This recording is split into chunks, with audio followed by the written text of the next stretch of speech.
ఈ సాధన మార్గంలోకి వచ్చేవాళ్ళు కానీ వీళ్ళందరూ ఎక్కువగా వినే పదం ఆత్మ. అసలు ఈ ఆత్మ యొక్క ప్రయాణం ఏంటి?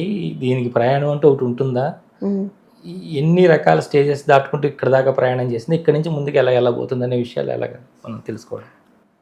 ఇప్పుడు ఆత్మతత్వం గురించి మాట్లాడేదానికంటే ముందు ప్రాణశక్తి గురించి మాట్లాడుకోవాలి. చైతన్యం అనేది తర్వాత.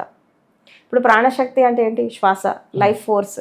అంటే ప్రకృతి నుంచి పంచభూతాల ద్వారా ఎస్పెషల్లీ శ్వాస ద్వారా మన లోపల ప్రసరిస్తున్నటువంటి శక్తి. దీని గురించి మీకేం తెలుసు? ఆత్మతత్వం పక్కకు పెట్టేద్దాం, ఫస్ట్ దీని గురించి మీకేం తెలుసు? ఇప్పుడు అసలు ప్రాణశక్తి అంటే ఏంటి, ప్రాణం అంటే ఏంటి, అది ఫస్ట్ తెలుసుకోవాలా. ప్రాణం అంటే ఏంటి అంటే దీన్ని ఏమంటారు? కాజల్ బాడీ అంటారు. దీన్ని కాజల్ బాడీ అంటే కారణ శరీరం. అంటే నీ జన్మకి ఏదైతే కారణమైందో, నువ్వు ఇప్పుడు ఈ స్థితిలో ఉండడానికి ఏదైతే కారణమైందో ఆ శరీరాన్ని కారణ శరీరం అంటారు, ప్రాణం అంటారు. అయితే ఈ ప్రాణంలో ఏమేమి ఉంటాయి? ఈ శక్తితో ఏది అనుసంధానం అవుతుంది అంటే మనసు అనుసంధానం అవుతుంది. ఈ మనసులో ఏముంటాయి? ఆలోచనలు ఉంటాయి, కోరికలు ఉంటాయి, సంస్కారాలు ఉంటాయి, మంచి ఉంటుంది, చెడు ఉంటుంది. ఇది జన్మ జన్మల క్యారీ ఫార్వర్డ్ అవుతుంది. ఓకే, అయితే ఈ క్యారీ ఫార్వర్డ్ అవుతున్నటువంటి క్రమంలో ఈ ప్రాణం అనేది మనసుతో శరీరంతో ఒకటైపోయి పనిచేస్తుంది. ఆత్మతత్వం అనేది లేదు, చచ్చిపోయింది అది ఎప్పుడో. ఇప్పుడు మనుషులు ఎక్కువ శాతం మనుషులు జీవిస్తుంది ప్రాణంతోనే. ఇప్పుడు మీ బ్యాగ్లో మీకు తెలియకుండా ఎవరో కొంత డబ్బులు పెట్టారు, మీకు తెలీదు ఉన్నాయని. మీరు ఎప్పుడు వెతికి కూడా చూసుకోవాలా, అసలు నిజంగా నా దగ్గర డబ్బులు చూసుకోవాలా, మీ దృష్టిలో అది ఉన్నట్టా లేనట్టా? లేనట్టే. మీరేమనుకుంటారు? డబ్బులు లేవు అని బయట వెతుకుతున్నారు, మీకు లేనట్టే. ఆత్మ పరిస్థితి కూడా అంతే. మనకు అది అనుభవపూర్వకంగా తెలియనంత కాలము అది మనకి లేనట్టే. దాని గురించి డిస్కషన్ కూడా అనవసరం. ఎందుకంటే మనం జీవిస్తుంది ప్రాణశక్తితో. దాన్ని ఫస్ట్ అర్థం చేసుకోండి. ప్రాణశక్తి అనేది మనసుతో మమేకమైపోయి పనిచేస్తుంది. అయితే ఈ ప్రాణశక్తి పర్సంటేజ్ మన లోపల ఎంత ఉంది, అది ఇంపార్టెంట్. ఇప్పుడు ఒక పిల్లడు భూమి మీద పుట్టినప్పుడు ప్రకృతి సిద్ధంగా విశ్వ పరంగా చూసినప్పుడు పంచభూతాలతో మమేకమైనప్పుడు ఒక 50% ఎనర్జీ అనేది ప్రకృతి మీకు డొనేట్ చేసింది. ప్రాణశక్తిని ఎంత చేసింది? 50% వదిలేసింది ప్రపంచంలో. శరీరాన్ని ఇచ్చింది, ఇంద్రియాలను ఇచ్చింది, 50% శక్తి ఇచ్చింది, ఇక బ్రతుకు అని చెప్పి వదిలేసింది. మీరేం చేశారు అంటే ఈ 50% ఎనర్జీని ఖర్చు చేసుకుంటా వచ్చారు. ఇంద్రియాలతో, శరీరంతో, మనసుతో రకరకాలుగా దాన్ని ఖర్చు చేస్తూ వచ్చారు. ఇది చేస్తూ వచ్చినప్పుడు ఏం జరిగింది తర్వాత అంటే మీరు నిర్వీర్యులు అయిపోయారు, శక్తిహీనులు అయిపోయారు. 50% ఎనర్జీ కాస్త 10%కి వచ్చింది. రాత్రి పూట నిద్రపోతారు, ఓ 5% యాడ్ ఆన్ అవుతూ ఉంటుంది. అంటే ఏదో కొంచెం కన్సెషన్ ఇస్తూ ఉంటుంది ప్రకృతి, ఎలా బతకాలి కదా సచ్చేదాకా, కన్సెషన్ ఇస్తూ ఉంటుంది. ఈ 10-15% ఎనర్జీతోనే 90% పీపుల్ జీవిస్తున్నారు. కానీ అసలు ఈ ప్రాణశక్తి వికాసం కోసం నువ్వేం చేస్తున్నావు అనేది గుర్తుపెట్టుకోవాలా. మనం ఏం చేస్తున్నాం అంటే ఏం చేయట్లా. ధ్యానం అంటారు, ఆ ధ్యాన స్థితి రాదు. యోగం అంటారు, ఆ యోగ స్థితిలో ఉండరు. భక్తి అంటారు, అది అంధవిశ్వాసం, అంధశ్రద్ధ అయిపోయింది. ఇంకా ఎనర్జీ ఎలా వస్తుంది? ఈ 50% ఉన్నటువంటి ప్రాణశక్తి 100% కావాలి. ఆ 50% ఎవరు పెంచుకోవాలా? మీరు పెంచుకోవాలి. శక్తి ఎలా పెరుగుతుంది? 50% శక్తి ఎలా పెరుగుతుందంటే ఇక్కడ ప్రాణము, ఆత్మ ఇవన్నీ వదిలేయండి, ఉన్నదంతా ఒకటే శక్తి, పవర్. అది ఏ రూపంలో ఉన్నా ఉంటుంది, ఇట్స్ పవర్. ఆ శక్తి ఉంది. ఆ శక్తి వికాసం చేయడానికి మీరు ఏం చేస్తున్నారు? శక్తిని ఖర్చు పెట్టేస్తున్నారు. అసలు మీరు పొందడానికి ఏం చేస్తున్నారు? ధ్యానంలో శక్తి వస్తుంది అని అంటారు, కానీ ఎంతసేపు ధ్యాన స్థితిలో ఉంటారు? 5-10 minutes ఉంటారు. ఆ 5-10 minutes వచ్చేటటువంటి శక్తి నిద్రలో ఏదైతే వస్తుందో ధ్యానంలో కూడా అంతే వస్తుంది, 5-10 minutes. అది సరిపోవట్లా, మళ్ళీ నిర్వీర్యులు అయిపోతున్నారు. ఇక్కడ శక్తి వికాసం జరగాలి అంటే ఒకే ఒక మార్గం ఏంటంటే సత్యంతో జీవించడం, ధర్మంతో జీవించడం, శీలంతో జీవించడం. ఇది మర్చిపోతున్నారు. శక్తి వికాసం జరగాలంటే ఇప్పుడు మనం ఒక సత్యాన్ని మాట్లాడుతూ ఉంటాం, చాలా కాన్ఫిడెంట్గా మాట్లాడతాం, అప్పుడు శక్తి వికాసం జరుగుతుంది. అధర్మాన్ని ఎదిరిస్తున్నాం, ధర్మం వైపు నడుస్తున్నాం, అక్కడ శక్తి వికాసం జరుగుతుంది. సాధన చేసిన దానికంటే ఎక్కువ దీంట్లో జరుగుతుంది. నువ్వు కరెక్ట్గా శీలంతో ఉన్నావు, సత్ప్రవర్తనతో ఉన్నావు, సహనంతో ఉన్నావు, ఓపికతో ఉన్నావు, పాజిటివ్గా ఉన్నావు, నీకు శక్తి పెరుగుతూ ఉంటుంది. అసలు శక్తి వికాసం ధ్యానంలో కంటే కూడా ఇలాంటి వాటిలో ఎక్కువ పెరుగుతుంది. ఒక అన్యాయం జరుగుతుంది, నువ్వు ఎదిరిస్తున్నావు, ఈ లోపల శక్తి వచ్చేస్తుంది ఆటోమేటిక్గా. నువ్వు ఒక అవతారం ఎత్తుతావు. ఆ టైంలో ఎవరన్నా అన్యాయం చేసే వాళ్ళు ఎదురుపడితే దాన్ని ఖండించాలి అన్నప్పుడు ఎంత శక్తివంతులైపోతారు మనిషి. మరి ఇదే శక్తి కోపంలో కూడా వస్తుంది. మరి ఇప్పుడు కోపం ఆవేశం వచ్చినప్పుడు ఎంత పెద్ద బరువైన ఎత్తేస్తారు. ఆ శక్తి ఎక్కడి నుంచి వచ్చింది? కోపంలో కూడా శక్తి వస్తుంది, కానీ అది విరసనానికి దారితీస్తుంది. సృజనాత్మకతతో కూడా శక్తి వస్తుంది, కానీ అది సృజనకి దారితీస్తుంది. అదేవిధంగా అన్యాయాలు అధర్మాలు జరిగినప్పుడు పోరాటాలు చేస్తూ ఉంటారు. ఇప్పుడు ఆధ్యాత్మికవాదులు మాత్రమే స్పిరిచువల్ పర్సన్స్ కాదు. ఇప్పుడు ఉద్యమకారులు ఉన్నారు, విప్లవకారులు ఉన్నారు, సామాజిక కార్యకర్తలు ఉన్నారు, మానవతామూర్తులు ఉన్నారు. వీళ్ళంతా కూడా శక్తివంతులే. ఇప్పుడు ఒక వ్యక్తి ప్రపంచాన్ని ప్రభావితం చేశారు. ఎట్లా చేయగలిగారు? వ్యక్తిలాగా ఉంటే చేయరు, శక్తిలాగా ఉంటేనే చేస్తారు. వాళ్ళు ఎందుకు శక్తి వికాసం జరిగిందంటే వాళ్ళు ఆచరించిన నియమాలు ఏంటి? సింపుల్గా చెప్పాలంటే సత్యం, ధర్మం, శీలం, సత్ప్రవర్తన. ఇది చాలా ఇంపార్టెంట్. అంటే భౌతిక జీవితంలో మనం ఎలా ఉంటున్నాము, మన నడత, మన నడవడిక, జీవన శైలి, మన మాటలు ఎలా ఉంటున్నాయి, ఇది చాలా ఇంపార్టెంట్. ధ్యానం కంటే ముఖ్యమైనది ఏంటంటే, అందుకే చెప్తాను art of living. Art of living దేనికి? శక్తి వికాసం కోసమే. అంటే మన దృష్టి, మన మాటలు, మన సంకల్ప బలం, మనం చేసే పనులు, తర్వాత మన సంబంధాలు, మన బాంధవ్యాలు, తర్వాత మన ఎరుక, మన జాగృతి, తర్వాత మన సాధన, తర్వాత ఆఖరికి మన సంకల్ప బలం. ఇవన్నీ సరైన మోతాదులో కరెక్ట్గా ఉంటే, సమానంగా ఉంటే ఆటోమేటిక్గా శక్తి వికాసం జరుగుతుంది. ఇది మొత్తం వదిలేసి కేవలం ధ్యానం ద్వారా శక్తి వస్తుందని కూడా మూర్ఖత్వం. అది ధ్యానం అంటే కళ్ళు మూసుకొని చేసేది కాదు. కళ్ళు తెరిచి సత్యాన్ని చూడడం, కళ్ళు మూసి కళ్ళు తెరిచి చూడడం ధ్యానం అంటే. తెలుసా మీకు? కళ్ళు మూసి కళ్ళు తెరిచి చూడాలా? అంతర్నేత్రం ఓపెన్ కావాలి కదా. ఎంతమందికి అయిందంటారు? తక్కువ మంది ఉంటారు. కాబట్టి కళ్ళు మూసుకొని కూర్చోవడం ధ్యానం కాదు. కళ్ళు తెరిచి సత్యాన్ని చూడగలగాలి, కళ్ళు మూసి కూడా సత్యాన్ని చూడగలగాలి. ఈ సత్యంతో అనుసంధానమై జీవించే వాళ్ళు ఎప్పుడు కూడా శక్తి వికాసం జరుగుతూనే ఉంటుంది. ఆటోమేటిక్గా ఎప్పుడైతే ఈ శక్తి 100% అయిపోతుందో ఆటోమేటిక్గా జ్ఞానోదయం వచ్చేస్తుంది. ఈ ప్రాణశక్తి లెవెల్స్ పెరిగినాయి అనుకోండి, ప్రాణశక్తి లెవెల్స్ పెరిగినప్పుడు అది ఊర్ధ్వగమనం అవుతుంది. ఊర్ధ్వగమనం అయిపోయి ఈ సహస్రార చక్రానికి వచ్చినప్పుడు అక్కడ ఉండేటటువంటి చైతన్యాన్ని అందుకుంటుంది. అందుకున్నప్పుడు ఈ ప్రాణశక్తి చైతన్యం మమేకమత్వంలో విరాట్ రూపం దాలుస్తాయి. కాబట్టి ఇక్కడ ప్రాణశక్తి మూలాధార, స్వాదిష్టాన, మణిపూర సెంటర్స్లో తిరుగుతోంది. అప్పుడప్పుడు హృదయ చక్రానికి వస్తుంది, అప్పుడప్పుడు విశుద్ధి, ఇట్లా ఫ్లక్చుయేట్ అవుతుంది. ఈ ఫ్లక్చుయేట్ అవ్వకుండా స్థిరమైపోవాలి, పైకి ఎదగాలి. ఇప్పుడు ఫర్ ఎగ్జాంపుల్ బాడీలో 7 చక్రాస్ ఉన్నాయి, 7 నీడ్స్ ఉన్నాయి. ఇప్పుడు మూలాధార చక్రం యొక్క నీడ్ ఏంటి? Biological desires. స్వాదిష్టాన చక్రం ఏంటి? ఫిజియలాజికల్ డిజైర్స్, రోటీ, కపడా, మకాన్. తర్వాత మణిపుర స్వభావం ఏంటి? Self esteem. సెల్ఫ్ ఎస్టీమ్ అంటే మనము పేరు కోసం, ప్రతిష్టల కోసం, పదవుల కోసం పాకులాడడం. ఇది హృదయ చక్రం ఏంటి? Love and belongingness needs, humanitarian grounds మీద బ్రతకడం. విశుద్ధి చక్రం ఏంటి? మైత్రి భావన, ఫ్రెండ్లీనెస్. తర్వాత ఆజ్ఞ చక్రం ఏంటి? సెల్ఫ్ యాక్చువలైజేషన్, అంటే స్వయం యొక్క వాస్తవికతను తెలుసుకొని జీవించడం. సహస్రార చక్రంలో ఫ్రీడమ్ అండ్ బ్లిస్, స్వేచ్ఛ, ముక్తి, ఈ 3 ఉంటాయి. అయితే ఇక్కడ ఈ ప్రాణశక్తి అనేది ట్రావెల్ చేయాలి, ఊర్ధ్వగమనం కావాలి, ఎదగాలి. ఇది వికాసం జరగాలంటే ఈ క్వాలిటీస్తో మనిషి భౌతిక ప్రపంచంలో జీవించాలి. ఒకటి సత్యం, ధర్మం, శీలం, సత్ప్రవర్తన, సహనశీలత, సహిష్ణుత, ఇందాక మనం చెప్పుకుంటున్నట్టు ఓర్పు, సహనం. వీటితో శక్తి వికాసం జరుగుతుంది. టోటల్గా లైఫ్ని పాజిటివిటీలోకి తెచ్చుకోవాలి. ఈ నకారాత్మకతను దాటి సకారాత్మకతలో జీవితం అనేది వచ్చేస్తే అప్పుడు ఈ రజోగుణం, తమో గుణం దాటి సతోగుణంలోకి వస్తే ఆటోమేటిక్గా ఇవన్నీ కూడా శక్తి వికాసం జరుగుతూ ఉంటుంది. ఇప్పుడు ఈ రజోగుణం, తమో గుణంలో ఉన్నప్పుడు శక్తిని ఖర్చు పెట్టేస్తున్నావు, నువ్వు కూడగట్టట్లేదు. ఎందుకంటే నీ లోపల పాజిటివిటీ లేదు, నెగిటివిటీలో శక్తి ఖర్చు అయిపోతుంది. పాజిటివిటీలో శక్తి పెరుగుతుంది. కాబట్టి క్రియేటివ్గా జీవించాలా, సృజనాత్మకతతో జీవించాలి, తర్వాత ఒక సంకల్ప బలంతో జీవించాలి, ఒక దీక్ష దక్షతతో జీవించాలి, ఒక పర్పస్ కోసం జీవించాలి. ప్రతి మనిషి ఒక పర్పస్తో జీవించాలి, ఒక కారణంతో జీవించాలి. కారణంతో జీవిస్తూ ముందుకెళ్ళినప్పుడు శక్తి ఆటోమేటిక్గా వచ్చేస్తుంది, జ్ఞానం ఆటోమేటిక్గా వచ్చేస్తుంది. మీరు దాని గురించి కష్టపడాల్సిన అవసరమే లేదు. ఇప్పుడు సత్యహరిశ్చంద్రుడు ఏం సాధన చేశాడండి?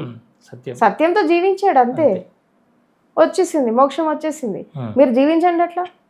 మీరు పూజిస్తున్న అవతార పురుషులంతా దేంతో జీవించారు? సత్యంతోనే కదా జీవించింది. అందుకే దేవుళ్ళు దేవతలు అయ్యారు. మీరు కూడా జీవించండి, అయిపోతుంది. అలా జీవించారు. బయట జీవితం అంతా అసత్యాలతో, అబద్ధాలతో, మోసాలతో ఉంటది. వీళ్ళకి సమస్యలు ధ్యానం ద్వారా పరిష్కారం కావాలి, వీళ్ళు చేసే తప్పులను చేసేస్తూ ఉంటారు. ఎట్లా పరిష్కారం అవుతాయి? కావు. కాబట్టి నేనేమంటానంటే ఇప్పటికైనా జీవితాన్ని మార్చుకోండి, నడతని మార్చుకోండి, నడవడికని మార్చుకోండి. మీరు చేసే పనులు జాగృతిలో చేయండి, తెలుసుకొని చేయండి, అవగాహనతో చేయండి. సమస్యలు అనేవి వస్తూ ఉంటాయి, పోతూ ఉంటాయి. మీరు మనోధైర్యాన్ని కోల్పోవద్దు, ఆత్మస్థైర్యాన్ని కోల్పోవద్దు. మీరు స్ట్రాంగ్గా ఉండండి, స్టబ్బన్గా ఉండండి. సమస్యలు వెళ్ళిపోతూ ఉంటాయి. కాబట్టి నేనేమంటానంటే శక్తి వికాసం జరగాలి అంటే తప్పకుండా సాధనతో పాటు భౌతిక జీవితంలో కూడా చాలా మార్పులు తీసుకొచ్చుకొని మన మాటలు, నడత, నడవడిక, మన ప్రవర్తన ఇవన్నీ కూడా కౌంట్ చేస్తాయి. శక్తి వికాసం ఆటోమేటిక్గా జరుగుతుంది. ఇప్పుడు మనం నిజం మాట్లాడుతున్నప్పుడు ఎంత స్ట్రాంగ్గా మాట్లాడతాం, అబద్ధం మాట్లాడినప్పుడు భయపడతాం. భయంలో శక్తి క్షీణిస్తుంది. బాహాటంగా మాట్లాడే దాంట్లో శక్తి పెరుగుతుంది, సత్యం మాట్లాడే దాంట్లో. ఇప్పుడు అబద్ధం ఆడినప్పుడు ఒక అబద్ధాన్ని కప్పిపుచ్చడానికి 100 అబద్ధాలు ఆడాల్సి వస్తుంది. ఒకసారి సత్యం మాట్లాడేస్తే దేర్ ఎండ్స్ ద మ్యాటర్, అయిపోతుంది, అక్కడ కథం అయిపోతుంది. కానీ మనుషులు అబద్ధానికే ఇంపార్టెన్స్ ఇస్తారు, శక్తిని కోల్పోతారు. అంటే ఏదైతే మీ జీవిత వికాసానికి ఆటంకం కలిగిస్తోందో దాన్ని పక్కకు పెట్టండి. మీ ఎదుగుదలకు ఆటంకం కలిగిస్తోందో అది మనుషులైనా సరే, ఇది కూడా చెప్తున్నా, మనుషులైనా పరిస్థితుల్లో ఏదైనా దాన్ని పక్కకు పెట్టండి. దాన్ని ద్వేషించొద్దు, ఒక స్పేర్లో పెట్టేయండి దాన్ని. మీ వేలో మీరు వెళ్ళిపోతూ ఉండండి. ఆటోమేటిక్గా శక్తి వికాసం జరుగుతూనే ఉంటుంది. ఈ ప్రాణశక్తి వికాసం ఎంతెంత జరుగుతూ ఉంటే, ఇప్పుడు మీరు ఇట్లా చప్పట్లు కొడతారు, 2 చేతుల మధ్య కూడా ఎనర్జీ ఫామ్ అవుతుంది. ఇది శక్తే కదా. ఇంకా దీనికి దీని నిరూపణ ఏం కావాలా? అవునా? మనం జీవించి ఉన్నాము అంటే మన లోపల శక్తి ఉన్నట్టే. ఇప్పుడు మీ లోపల ఒక వెలుగు కనబడుతుంది, శక్తి ఉన్నట్టే.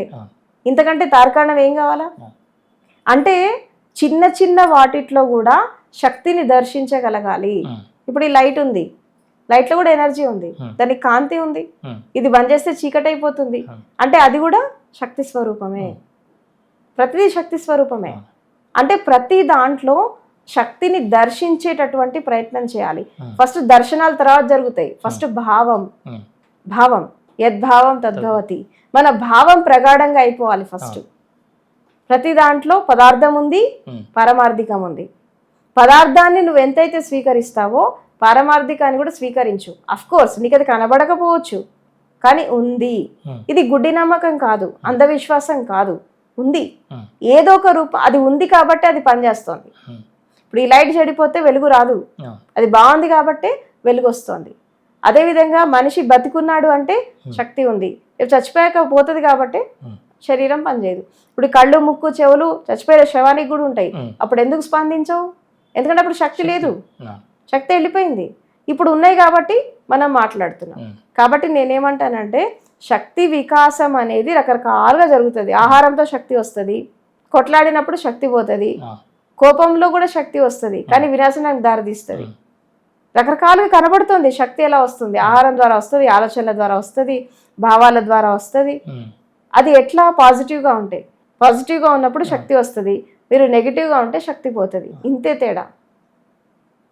విశ్వశక్తి ఎట్లా వస్తుంది మీ లోపల అంటే మీరు 100% క్రిస్టల్ క్లియర్గా, ప్యూరిటీగా, పవిత్రంగా ఉంటే శక్తి వస్తూ ఉంటుంది.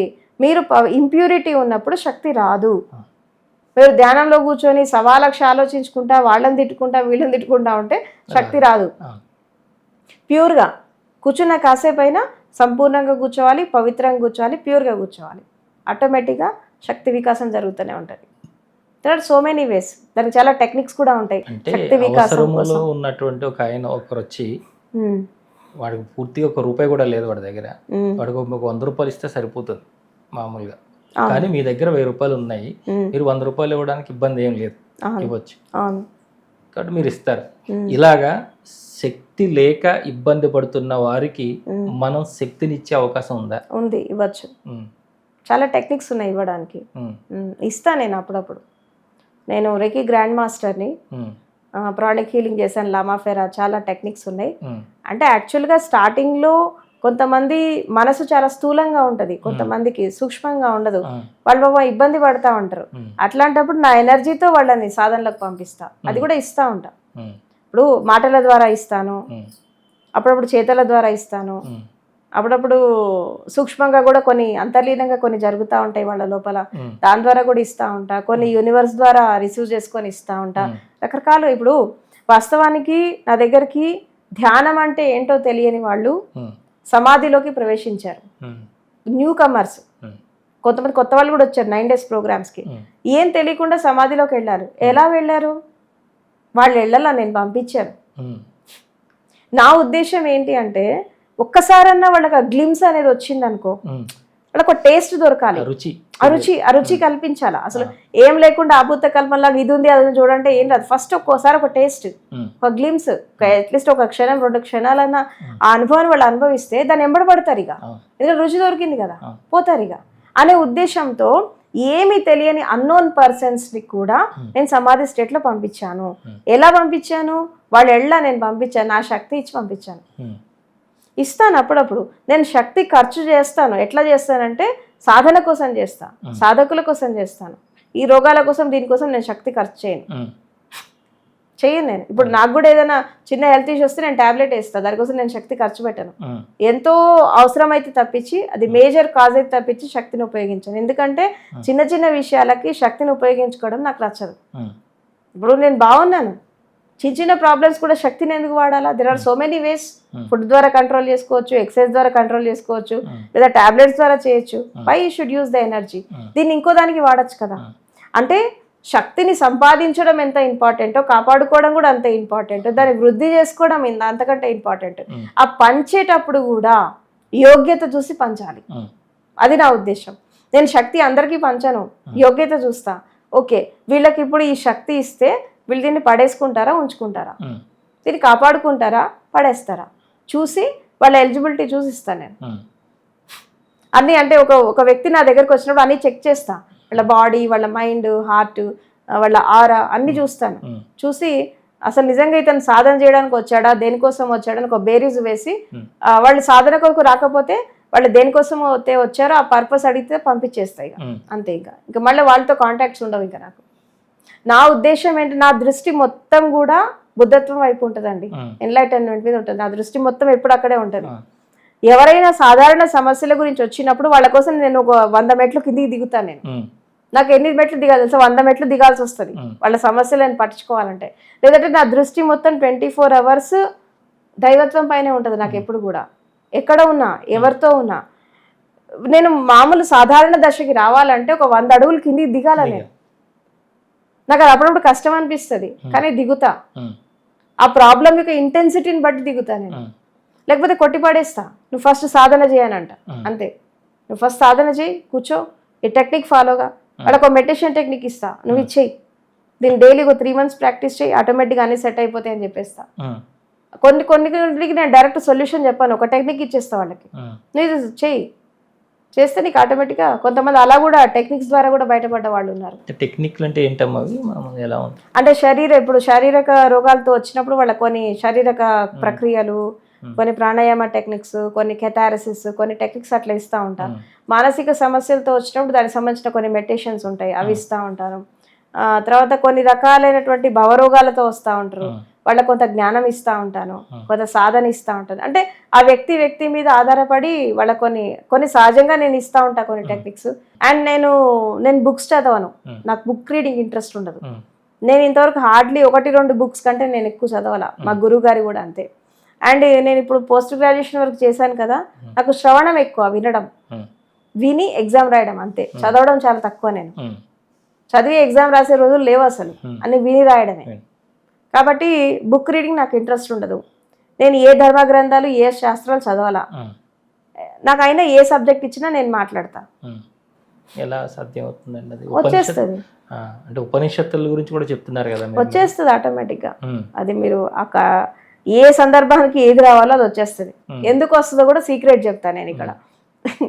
ఎందుకు వస్తుంది అంటే ఏక్ సాధేతో సబ్ సాధే అని అంటారు. ఉమ్, ఒకదాన్ని సాధిస్తే అన్నీ సాధించినట్టే. జ్ఞానం ఒక్కటి వస్తే అన్నీ వచ్చేస్తాయి. ఉమ్, ఇది వెతుక్కోవాల్సిన అవసరం లేదుగా. అల్టిమేట్ ట్రూత్ అనేది మీకు అర్థమైపోయాక ఇంకా చిన్న చిన్నవి ఏమున్నాయండి. It's not a big deal. వీటి గురించి చెప్పడం పెద్ద కష్టమైన పని కాదు. అంటే ఇక్కడ ఏంటంటే నాలో ఉన్న ఒక స్పెషల్ క్వాలిటీ ఏంటంటే నేను దేని గురించి అయితే మాట్లాడతానో, ఎవరి గురించి అయితే మాట్లాడతానో వాళ్ళతో కనెక్ట్ అయిపోతాను నేను. ఆటోమేటిక్గా ఆ ట్యూనింగ్ జరుగుతుంది. ఆ జరిగినప్పుడు ఆ సత్యం బయటకు వచ్చేస్తూ ఉంటుంది. అది అవుటర్గా జరుగుతుంది, ఇన్నర్గా కూడా జరుగుతూ ఉంటుంది. ఇప్పుడు సైన్స్ అండ్ టెక్నాలజీ గురించి మాట్లాడతాను అప్పుడప్పుడు, ఆర్టిఫిషియల్ ఇంటెలిజెన్సీ గురించి ఇట్లా మాట్లాడుతున్నప్పుడు ఆటోమేటిక్గా దాంతో నేను ట్యూనప్ అయిపోతాను. ట్యూనప్ అయిపోయినప్పుడు ఆ సత్యం అనేది ఆటోమేటిక్గా బయటకు వచ్చేస్తూ ఉంటుంది. అది మన చేతుల్లో లేదు, అది ప్రకృతి సిద్ధంగా జరుగుతుంది. అందుకే నేను చెప్పాను, నా మాటలకి నేను సాక్షి అవుతా. నేను 100% సాక్షిభావంలోండి మాట్లాడతా. నా నోటి నుంచి వచ్చే ప్రతి మాట కూడా నా మనసులోంచి వచ్చింది కాదు, అది నా శరీరంలో వచ్చింది కాదు, హృదయంలో వచ్చింది కూడా కాదు, నా అనుభవం నుంచి వచ్చింది కూడా కాదు, శక్తి నుంచి వస్తుంది. నేను దానికి కనెక్ట్ అయిపోయాను. అంటే మెయిన్ రిజర్వాయర్ కనెక్ట్ అయిపోయాను. ఏదంటే అది తీసుకోవచ్చు, ఏదంటే అది వచ్చేస్తుంది, అంతే.